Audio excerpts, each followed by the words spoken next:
itutuloy po natin ano po yung ating pong pinag-aaralan, yung nga pong 25 series po ito na ano po ang pamagat po ng ating pong pag-aaralan ay the ability to produce wealth ano. Pero bago po tayo pumunta sa ating pong pag-aaralan ay mananalangin muna tayo ng maiksi ano. Ama naming Diyos, sa pangalan ni Jesus, salamat po muli sa gabing ito at kami po nagtipon-tipon upang pag-aralan ang inyong salita, Panginoon. At bago po kami dumulog sa inyong banal na presensya, patawarin niyo po kami, Panginoon, sa aming mga nagawang kasalanan. Kami man po nagkasala sa isip, sa salita, sa gawa. Lord, hiningi po namin ang kapatawaran, Panginoon.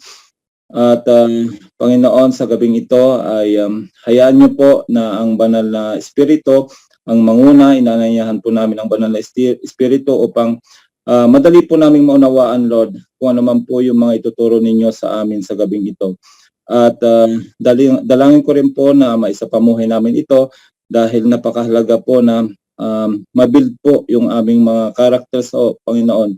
Dahil gaya nga ng sabi mo, Panginoon, na hindi po kami magtatagumpay kung hindi po maayos po yung aming mga pag-uugali. Kaya sa gabing ito, Lord, ay buksan mo po ang aming mga isipan upang maunawaan namin, Lord, kung ano po yung inyo pong ipahiwatig sa amin sa gabing ito. Dalangin ko po na manguna ka, Panginoon, wala pa akong magagawa, Lord, sa sarili ko lang pong kakayahan, kundi pinagkakatiwala ko po ito sa inyo, Panginoon. Salamat, Panginoon, at ikaw lamang ang mapapurihan sa gabing ito. Sa pangalan ni Jesus po aming samot na langit. Okay po, so itong 25 series po na ating pag-aaralan, pangalawa na po ito, sa apat na karakter po na ating tatalakayin. So, apat pong importanteng karakter po sa Biblia. Ito po si Abraham, karakter po na Abraham. Meron po siyang 10 katangian dito kung bakit po siya pinagpala ni Lord. Tapos pagkatapos po nito ay tatawid naman po tayo sa karakter ni Joseph. Then after kay Joseph, kay King Solomon. Then lastly po ay si Jesus Christ. So yung unang bahagi po ng ating pong pinag-aralan ay tinalakay na po natin yung 3 sa 10 karakter ni Abraham. Pero bago po tayo pumunta doon sa pang-4 hanggang sa pang-6, dadaan na lang po natin ng mabilis yung una at saka pangatlo. Pero bago tayo pumunta doon ay bibigyan ko lang po kayo ng isang verse dito na napakahalaga po ito dahil ito po yung pinakabuhay po ni Abraham at makikita po natin yan sa Genesis 13:2. Nang sabi dito,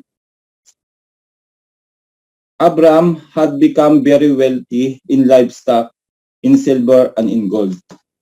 So dahil dito sa 10 karakter ni Abraham na ito, ay pinagpala po siya ni Lord. So, ayon po sa aming napag-aralan, nung nabubuhay si Abraham, siya po yung pinakamayamang tao sa kanyang nasasakupan. Bakit siya yung pinakamayamang tao? Kasi po siya po yung supplier ng lahat ng mga pangangailangan ng mga tao doon. Kagaya po ng karne, kasi marami po siyang mga alagang hayop. Kagaya ng pananamit, kasi yung mga hayop na yon, yung mga hayop na kanyang alaga, lalo yung tupa, ay kinukuha po yung balat doon para gawin pong balabal o jacket o yung pagmalamig. Tapos siya din po ang supplier ng electricity o ng ilaw. Kasi yung pong taba ng mga hayop na kinakatay nila ay yun po yung gas, di ba? Nung unang panahon, gas po yung ginagamit natin para po ay magkaroon tayo ng ilaw. So siya rin po ang provider po ng ginagamit na ilaw ano ho, doon sa kanyang kapanahunan. At siya din po ang sabihin na natin ang transportation. Siya din pong transportation kasi noong unang panahon wala pa pong bus noon, wala pang mga provincial bus na mga yan. So ang ginagamit po nila noon ay yung camel at napakarami po niyang camel ano ho, dahil yun po yung nagdadala ng barter. Kumbaga yung 'di ba nagpapalitan noon ang produkto ng bansa sa bansa. So siyempre yung camel na yon dahil nga po ang ang ano po yung Middle East ay ano po yan, disyerto. Kaya alam naman natin na ang camel ay matibay po yan sa sa init ano. Kung kaya po siya sinabi na pinakamayaman dahil nga ay siya po nga po ang source ng lahat po, ng halos lahat ng pangangailangan ng tao sa kanyang kapanahunan. Ano? Kaya yun po yung ating pag-aaralan, yung 10 karakter ni Abraham. Bakit ganun siya kakayaman? Ano? Nandito, napakalinaw po dito, become very wealthy in livestock, in silver and in gold. Di ba? So malalaman po natin dito sa kanyang 10 karakter na ito. So ang main verse po natin, ang pinaka main verse po natin ay Deuteronomy 8:18. So ito po yung the ability to produce wealth. Paano daw po tayo mag-produce ng kayamanan ano na galing sa langit, ano? So si-share lang po natin yung Bible ano para mas maganda may mabasa tayo.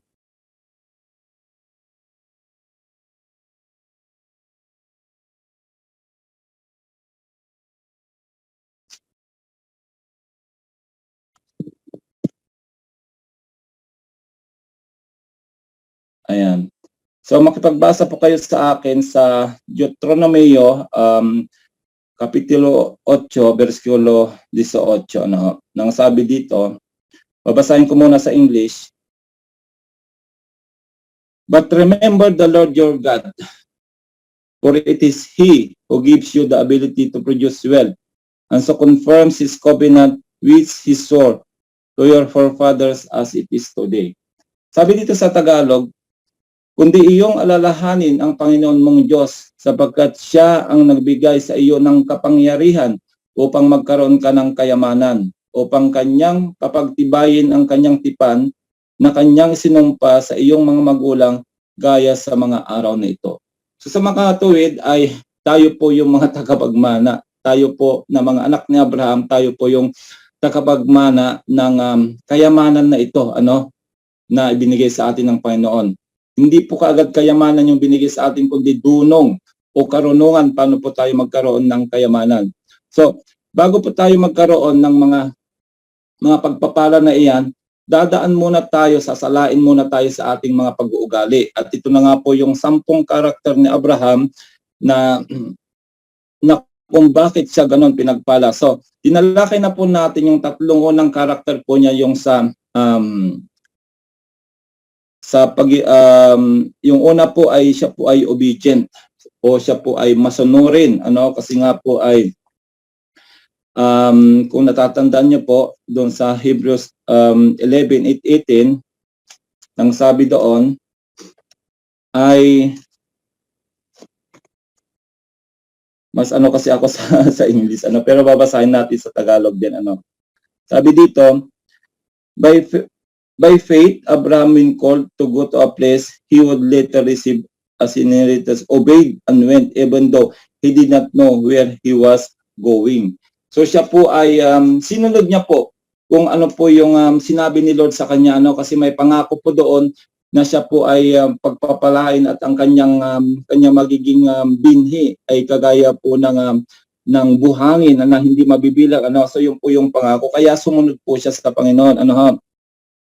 At yung pangalawa po ay siya po ay unselfish at makikita po natin yan doon sa Genesis 13:5-18. Kung matatandaan niyo po yung tinalakay natin nung una ay dahil nga po sa sobrang yaman na po niya, kasama po niya ang kanyang pamangkin na si Lot, ay hindi na po magkasya doon sa lugar nila yung yaman nila, ano, kung kaya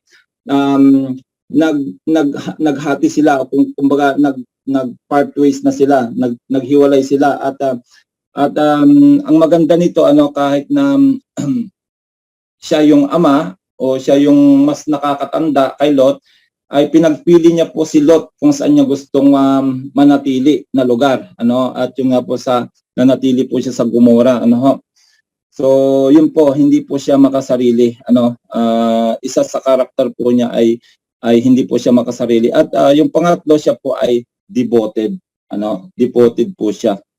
Kumbaga ay mapagsamba po si Abraham. So yun po yung tatlo na una po nating tinalakay. At itong tatlo na nasusunod nating tatalakayin ay napaka-importante, at isa po dito sa karakter na ito ay karakter po ito ng Team Europe International. So yun po yung atin pong tatalakayin ngayon. So yung pang-apat po na karakter ni Abraham, siya po ay risk taker. Pag sinabi mong risk taker ay siya po ay matapang, ganon. So may babasahin po tayo dito, medyo mahaba-haba po ito ng konti, bibilisan ko na lang sa sa Genesis 14:13 to 16, pupunta lang natin si Genesis. At may kwento ito sa mga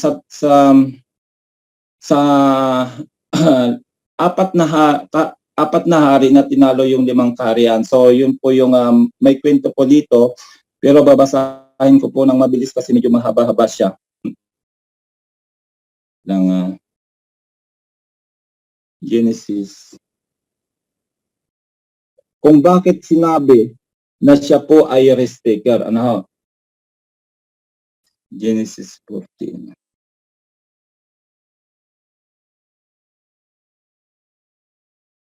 To 16.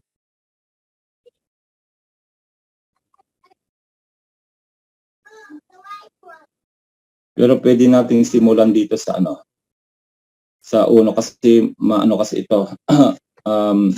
May kwento po kasi ito. So babasahin ko na lang po ng mabilis at mamaya po ay babanggitin ko po dito bakit po sinabing risk taker po si Abraham. At nangyari sa kaarawan ni Amraphel, hari ng Sinar, ni Ariok, hari ng Elasar, ni Chedorlaomer, hari ng Elam, at ni Tidal, na hari ng mga Goem. Nang mga ito ay nakipagbaka laban kay Bera, hari ng Sodoma, at laban kay Bersha, hari ng Gomora, kay Shinab, hari ng Adma, at kay Shemeber, hari ng Sibuem, at sa hari Bela na si Zoar. Lahat ng ito'y nagkatipon sa libis ng Sidin na siyang dagat na alat. 12 taong nagsipaglingkod kay Chedorlaomer, at sa 13 taon ay nagsipaghimagsik.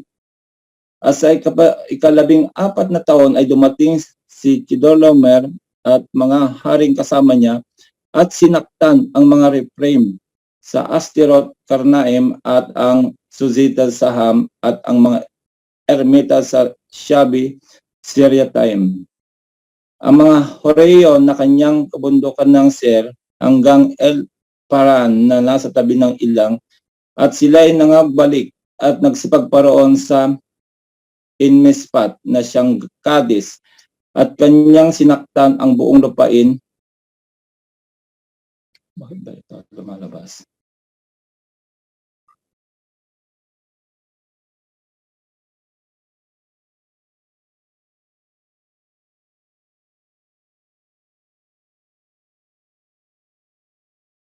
Ang sinaktan ng mga Ephraim sa Asteroth Karnaim at ang mga Sita sa Ham at mga ermita sa Shabi Siriataim.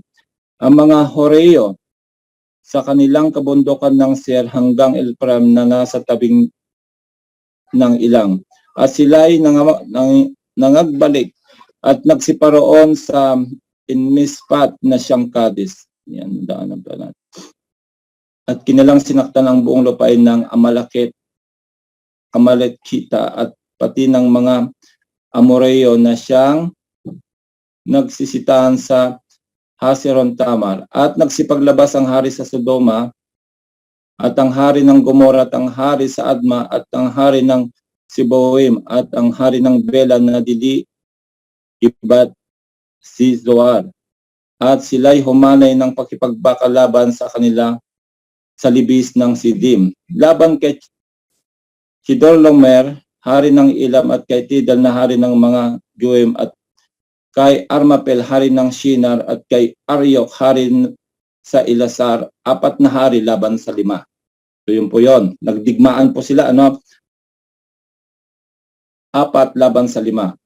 At ang libis ng Sidim ay puno ng hukay ng biton. Maraming namatay. Siyempre, po yan, sagupaan. At nagsipagtakas ang mga hari ng Sodoma at Gomora at nangahulog doon. Ang natira ay nagsitakas sa kabundukan at kanilang sinamsam ang lahat ng pag-aari ng Sodoma at Gomora at ang lahat nilang pagkain at nagsiyaon. At dinila nila si Lot. Yan. Nadala na po si Lot. Yung pamangkin po ni Abraham, kasi siya po ay nanatili sa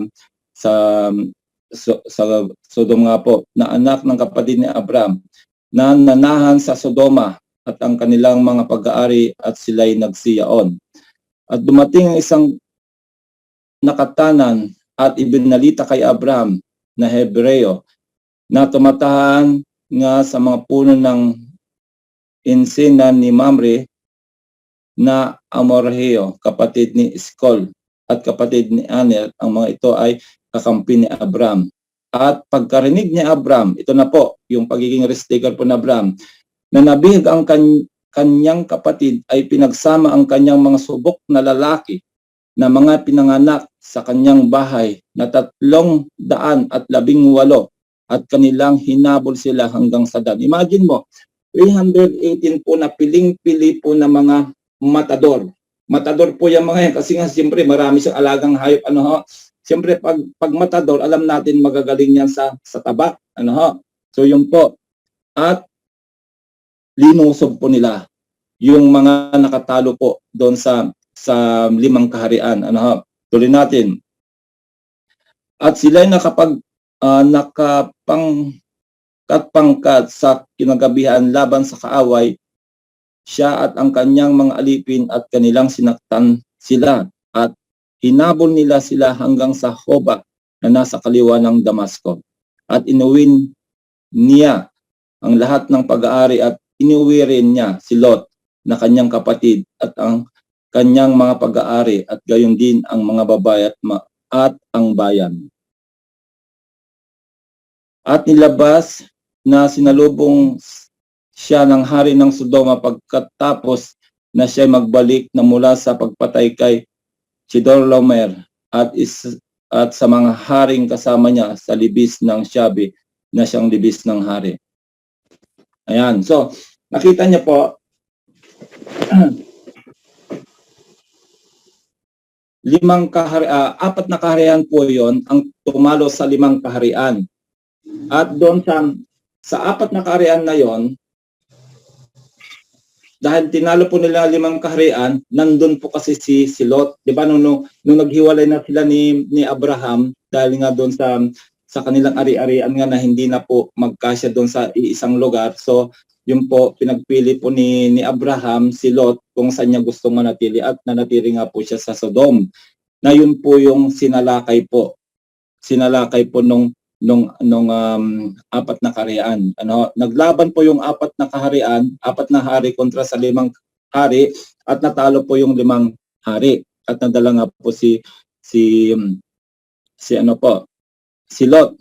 Pero imagine nyo po, gaano ba karami ang kawal, gaano karami ang sundalo, sabi na natin, ang isang bansa, kasi parang bansa na rin po yan eh. At ang tumalo sa kanila ay 318 lang na piling tao ni Abraham. Tinalo nila yung 5 kaharian na yon. Di ba? So ganon po ka-risk taker po si Abraham. Ganon siya katapang, na sa iilan lang po ng mga pinili niyang sundalo o lalaban, aatake doon sa 5 kaharian na yan, ay nanalo sila. Imagine that. So, yun po yung ating pong matututunan dito. Although medyo mahaba po yung kwento kasi nga kasama sa kwento kasi yung pagkakabihag ni Lot. dito nga po sa Sodom, nang sinalakay nga po ng ng mga kalaban. So nabawi po nila si Lot, nabawi po ni Abraham. So yan po yung pagiging risk taker. Palaban, matapang. Ayan, yan po ang Team Europe International. Kaya po tinawag ko po ang team namin, Team Spartans, kasi nga po ay palaban talaga kami. Kahit na anong laban sa business o sa spiritual man, talagang dito kami, lalaban po talaga kami. So yun po yung yun po yung pang-apat. Pang-lima. Yung pang-lima po ay ito po ay isa sa pinakamahirap na gagawin ng Kristiyano, especially yung mga bagong Kristiyano. Bakit po? Yung pagiging tither o giver of benevolence. So dito po ay makikita natin dito na si Abraham ay tither din po siya. At mababasa po natin yan dito sa Genesis 14:20, nang sabi dito, 18-20, Genesis 18-20, at si Melchizedek na hari ng Salem ay naglabas ng tinapay at alak at siya'y saserdote ng kataas-taasang Diyos. At binasbasan niya siya na sinabi, pagpalain si Abram ng kataas-taasang Diyos at may-ari ng langit at ng lupa. At purihin ang kataas-taasang Diyos na nagbigay ng iyong mga kaaway sa iyong kamay. At binigyan siya ni Abram ng ikasampung bahagi ng buong samsam. 'Di ba? 'Di ba pag nung unang panahon kasi pag dinulusot nila ang kaharian, kagaya nga po nung 5 kaharian pinagkukuha lahat ng mga yaman ng mga bansa na linusob nila, 'di ba? Dinadala rin nila 'yon.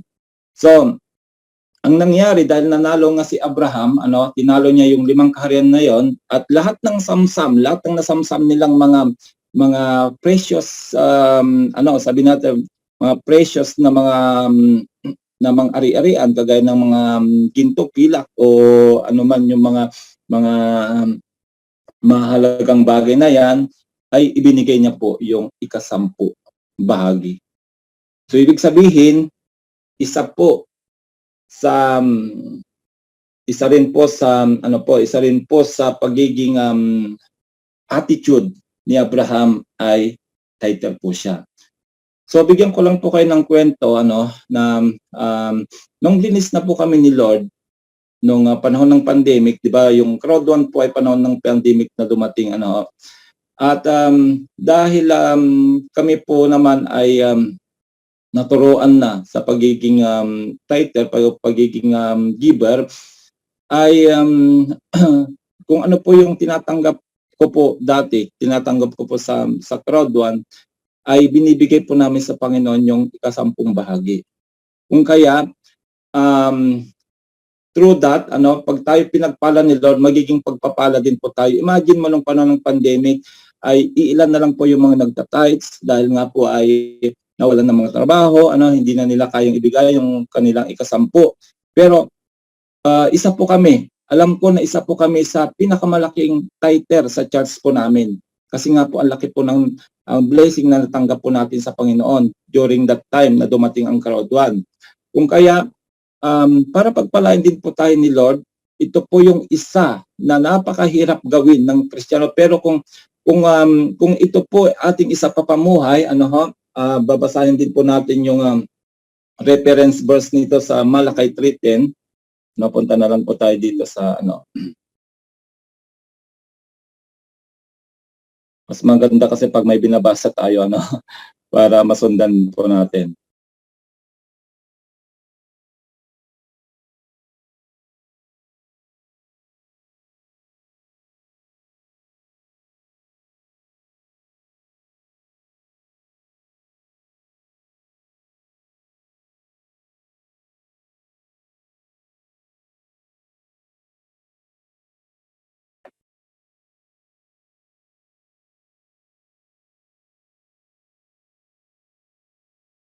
Malakay 3:10.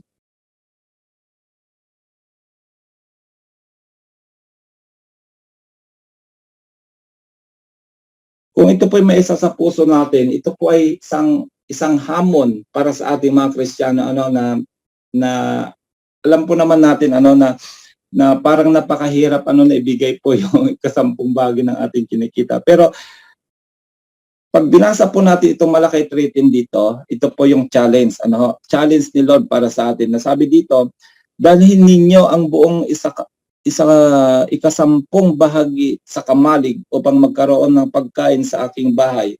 At subukin ninyo ako ngayon sa bagay na ito, sabi ng Panginoon ng mga hukbo, kung hindi ko bubuksan sa inyo ang mga durungawan sa langit, at ihulog ko sa inyo ang isang pagpapala na walang sapat na silid na kalalagyan. Grabe. Grabe po yan. Grabe po yung challenge ni Lord. Na pag daw binigay natin yung ikasampu, bahagi ng ating kinikita, subukan nyo ako dito, sabi niya. Kung hindi bubuksan ko ang durungawan ng langit at ihulog ko sa inyo ang isang pagpapala na walang sapat na silid na kalalagyan. Diba? Matindi po yan, yung challenge sa atin. So, yun po, makikita po natin dito na si Abraham, kaya po siya pinagpala, siya po ang pinakamayaman sa kanyang nasasakupan that time kasi po ay tither din po siya. Tither po si Abraham. Kaya challenge po yan sa ating lahat. So, yun po yung panglima. Ang pang-anim naman po, ay siya po ay incorruptible o hindi po nasusuhulan. Hindi nasusuhulan si Abraham. Hindi po siya bibigyan ng under the table, hindi po niya tinatanggap yon, yung mga under the table na sinasabi. So So basahin po natin dito sa verse na ito, yung reference verse naman po nito, para bakit ba sinabi doon na hindi po nasusuhulan si Abraham. Ayan, yan po ay makikita natin sa Genesis 14:21-24.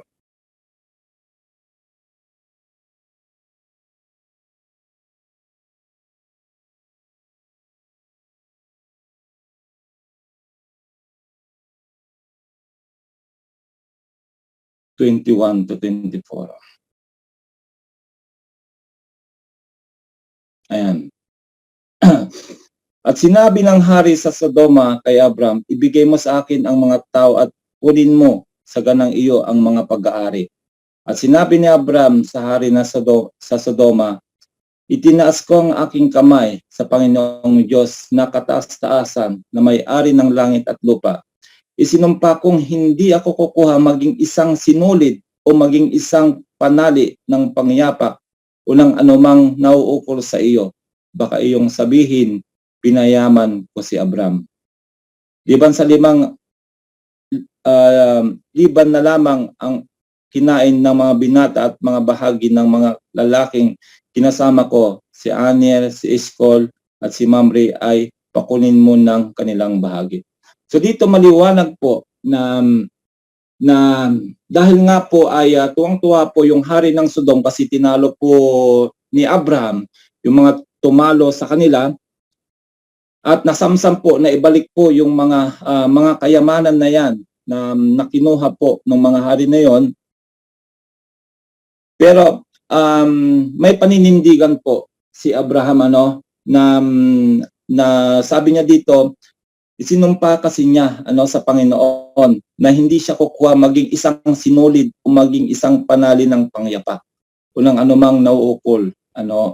Kung kaya, yun po yung isang karakter din po ni Abraham. Although nandyan na po yung napakaraming ginto na nasamsam nila o mga precious things na yan na mga kinuha ng mga kalaban na nabawi nila. Pero anong sinabi niya? Hindi siya kukuha maging isang sinulid o maging isang panali ng pangyapak. 'Di ba napakalit lang po na ano po 'yon na kumbaga yung value yung sinasabi niya, pero hindi siya kukuha hindi siya kukuha sa mga nasamsam nila. So yun po yung pong tatlo na napaka-importante po na dapat po nating matutunan sa ating paglakad bilang Kristiyano, yung pong mga karakter na Abraham na ito na kung ipapamamuhay natin ay magiging tagapagmana din tayo, ano, kagaya niya, grabe yung kanyang yung kanyang yaman, talagang very wealthy kasi yung nakalagay dito sa Biblia. Kung kaya ay dahil siya po ay may katangian na masunurin, may katangian siyang hindi makasarili, may katangian siyang mapagsamba, may katangian siyang fearless or staker, may katangian siyang fighter o nagbibigay ng kanyang ikampo sa ikapo ng kanyang mga kinikita, at hindi rin po siya nasusuhulan. So yun po yung 6 po na karakter na Abraham. So meron pa po tayong 4 na natitira, at yun po ay tatalakayin uli natin sa susunod. Yan po naman yung siya po ay man of faith, siya po ay hospitable, siya po ay covenant keeper, at siya po ay man of prayer.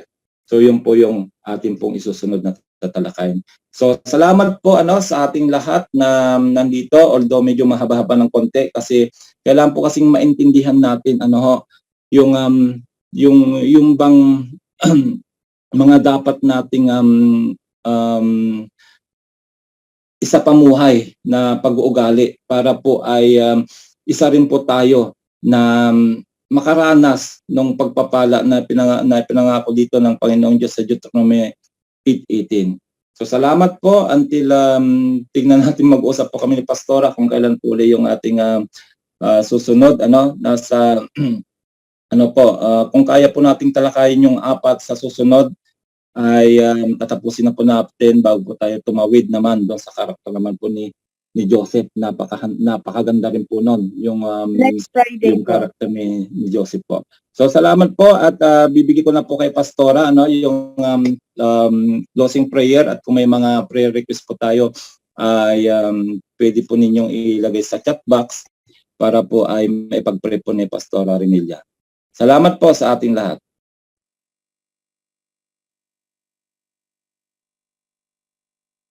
Thank you po, sir. Recording stopped. So, praise God po, napakayaman po ng message po ngayong gabi. Amen. At tunay po na makita po natin sa buhay ni Abraham kung gaano po siya pinagpala. So, tayo po ay, we will learn from his life. Amen. At patuloy po na ipagpatuloy po natin ng maging example ang pangyayari sa buhay ni Abraham po para sa ating lahat. Amen. So, dumako po tayo sa prayer. Meron po ba tayong prayer concerns po dito? Sa chat box? Wala po. So, Sir Ed, pwede nyo din po siguro po na na ipagpatuloy for next Friday, yung last po natin na na topic para po sa po sa lahat. Good evening po. So, mayroon po tayong prayer request. Wala pa po nagsulat or pwede po erase open po yung mic natin, or if ilagay po natin sa ating chat box po.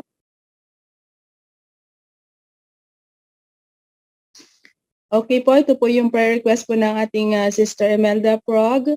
Last day ng final exam ni Mary Joy. Salvation for all the family at more blessings sa Team Europe. Amen. So, okay po, tayo po'y manalangin. Panginoon, kami po'y nagpapasalamat po ngayon for this another opportunity na kung saan po, Panginoon, na pag-aralan po namin with regardings po sa characters of Abraham, na siya ay isang risk taker, na siya ay giver and incorruptible. At patuloy po, Panginoon, at nagpapasalamat po kami sa buhay ng aming Sir Eddie, na siya po ang ginamit mo po, Panginoon, sa pagbabahagi po ngayong gabi. And we are thankful for that boldness po, Panginoon, ng pinagkaloob mo po sa kanya. He is really our great leader. It's not just for the business kung nasaan man po kami, but he is also a spiritual leader po namin. At maraming salamat po, Panginoon, sa presence ng bawat isang nandito. Yes, Lord, you you know us by name, and you know every one of us, you know the needs of each and every one of us po, Panginoon.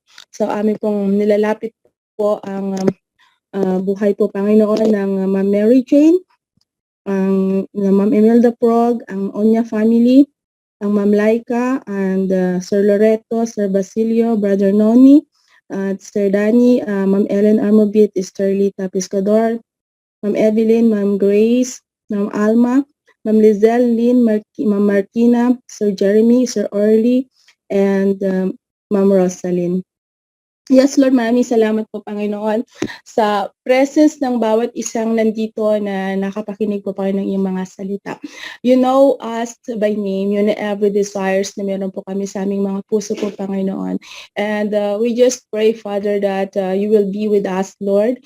We pray for the family being represented by us. Alam mo po ang bawat pangangailangan po, Panginoon. Nandun man po, Panginoon, ang pangangailangan ng kagalingan. Nandun man po, Panginoon, ang pangangailangan ng family reconciliation, nandun man po pa ng pangailangan ng financial breakthrough, Lord. More knowledge and wisdom that cometh from you, O God, ay patuloy na ipagkaloob mo sa bawat isa po sa amin. Nilalapit po namin po, Panginoon, ang a final exam ni Joy. We are thankful for the knowledge and wisdom na pinapagkaloob mo po sa kanya, Lord, as the graduating student ng MidTech. We are thankful, Lord, for na ipinagkaloob mo po sa kanya ang malapit nang matapos na kurso na to. It is a gift from you, Lord, and we are thankful for Ma'am Imelda Prog. Maraming salamat sa lahat ng provision na pinapagkaloob mo po, Panginoon, sa kanyang pag-aaral. And we pray for salvation, Lord. Salvation to Ma'am Imelda Prog's family. Salvation po, Panginoon, sa mga kamag-anak po namin na hindi pa po nakakakilala po sa inyo. Tunay po, Panginoon, na napakasarap, napakasaya po, Panginoon. If lahat po kami, Lord, na nandyan po na naglilingkod po sa iyo, it's really good, Father, when we are secured, Father God, that when the time comes, we will be all together in heaven, Lord. At we are thankful, Father, for this business na pinagkaloob mo po sa amin. And we are here all together. Hindi man po kami pa nagkakakilala ng personal, but Father God, we are thankful for each life, Lord, na tunay po, Panginoon, na napatatag po kami, Panginoon. Nandyan po, Panginoon, na we are here not just for the business, but we are here as a family po, Panginoon. Ay patuloy po, Panginoon, na pagpalain mo ang mga management po, Panginoon, ng Crowd1. We are thankful for them na they are adapting to technology, to this development of our company, at alam po namin na we are in the right track, Lord, and we are ahead among the other companies po, Panginoon, dahil we are already prepared, Lord. We had this, meron po kami nito, Panginoon, na napakalaking members base, and maraming salamat po sa Panginoon sa mga new things happening in the company, Lord. Maraming salamat sa mga new packages. Maraming salamat po, Panginoon, sa new things happening. Maraming salamat sa upcoming Metaverse. Maraming salamat po, Panginoon, sa mission control and everything that is new in the Planet IX, Lord. Though sometimes it is really not easy na aralin lahat, but Father, we are thankful for the knowledge and wisdom that cometh from you. Maraming salamat po, Panginoon, for Team Europe. Maraming salamat po sa pagkakaloob mo po, Panginoon. The right people all together in one place, Panginoon. Sa bawat expertise po, Panginoon, ng bawat isa.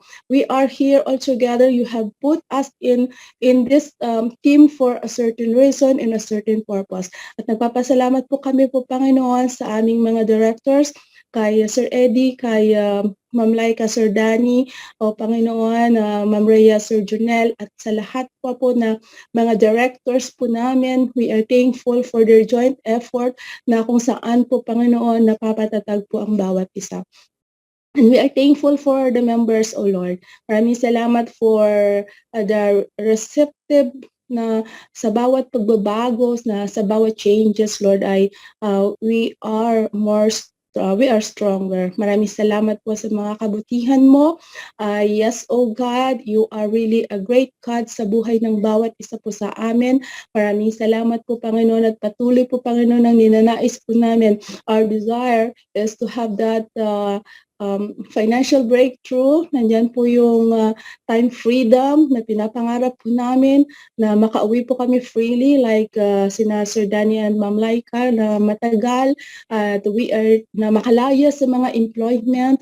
That is our desire and that is our prayer, Lord, para sa maraming members po namin. And as you have put that desire in our hearts, Lord, we will pray, Father God, that you will lead us, Lord, to the right people. Meron man po, Panginoon, mga members po namin na hindi pa po naging active na, but Lord, we are looking for new breed, Lord. At lalong-lalo na po, Panginoon, we pray na nandun po yung lalong lumalalim po yung pagkakakilala po namin po sa inyo, that will gonna be deeper in our hearts, Lord. We'll be deepen in knowing you more. We'll get deepen in reading of your words, Lord, and in prayer. Maraming salamat po sa mga pagpapala mo. You are a great God sa buhay ng bawat isa po sa amin. At patuloy po na if ever nandyan man na somebody na hindi pa po tumatanggap, ay sumabay po kayo sa aking panalangin. At napakahalaga po na it is pagtanggap po sa salvation as a personal, and if ever there is one in this room, in this Zoom, ay sumunod po kayo sa panalangin. Panginoong Jesus, ako po'y nagpapasalamat sa iyong pagmamahal. Ako'y naniniwala na ikaw ay namatay sa krus para sa aking mga kasalanan at nabuhay na muli upang ihanda ang lugar sa langit para sa akin. At tinatanggap kita, Panginoon, sa aking puso bilang aking Diyos at tagapagligtas. Isulat mo ang aking pangalan sa aklat ng buhay. At tinatanggap kita, Panginoon. Patuloy po, Panginoon, na ang banal na Espiritu ang siyang manahan sa aking puso. In the mighty name of Jesus, Amen. If that is the prayer that you have prayed, and I welcome you to the family of God. Hallelujah. Father God, if there is somebody that's prayed that prayer, dalangin po namin po, Panginoon, that your Holy Spirit be upon him or upon her, Panginoon, na patuloy po, Panginoon, na kayo po siyang gumabay at patuloy po, Panginoon, na let her know or him know you more and deeper in her life. And we are thankful for this wonderful time of our Bible study and prayer. We just want to give you, Father, the highest praises. In the mighty name of Jesus, we pray.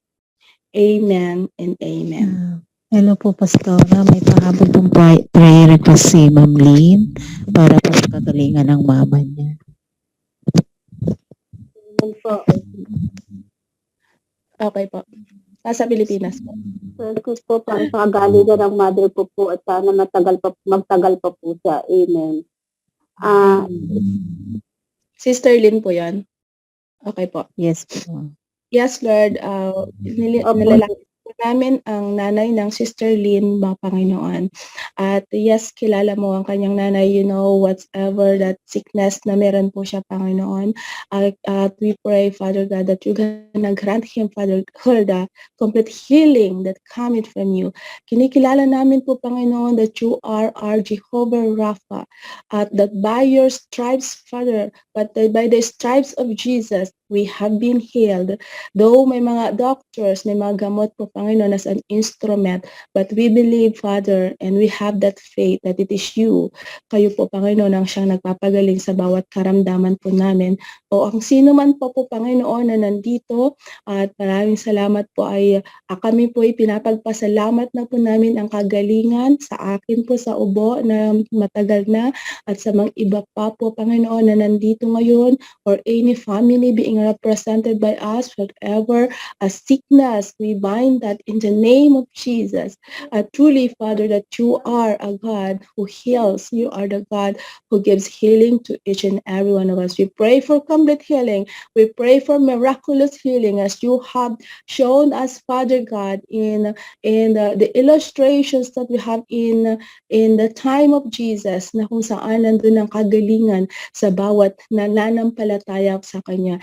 And we have that faith, and we believe that healing cometh from you, Lord. We just want to give you the highest praises. In the mighty name of Jesus, we pray. Everybody say, Amen. Amen. God bless po. Amen. Thank you po, Pastora. God bless po. God bless everyone. Amen Thank you po. po. Yan. Okay na po tayo? May natutunan ba tayo sa ating pong napag-aralan ngayong gabi? Yes po, blessed na blessed po. Amen. Busog ang espiritu. So ngayon naman ay mag-aaral na tayo ng Planet IX. Ayan. Pero bago tayo pumunta, kasi bubuksan na po natin kung ano po yung nakuha kong facility pala, dahil isa lang pala yon, ay meron lang po muna tayong papanoorin dito. Ayan.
Mother mo.